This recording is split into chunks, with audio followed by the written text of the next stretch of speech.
સોમનાથ મહાદેવના સાનિધ્યે આજે પાક પૂજાનું જે અનેરું મહત્ત્વ છે, દાદાને પાક ચડાવવા માટે થઈ અને મારા ઈષ્ટ મિત્ર ઉનાથી જયેશભાઈ ગોંધિયા, મીનાક્ષીબેન ગોંધિયા પરિવાર આજે પાક પૂજા માટે દાદાની સેવા કરવા માટે પધાર્યા. દાદાએ તેમને સૌભાગ્ય આપ્યું, તે તેમની અસીમ કૃપા છે.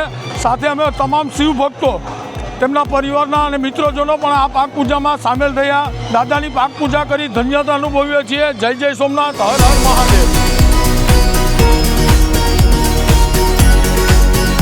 देवों के देव महादेव सोमनाथ को सलामी देंगे। सलामेश्वर।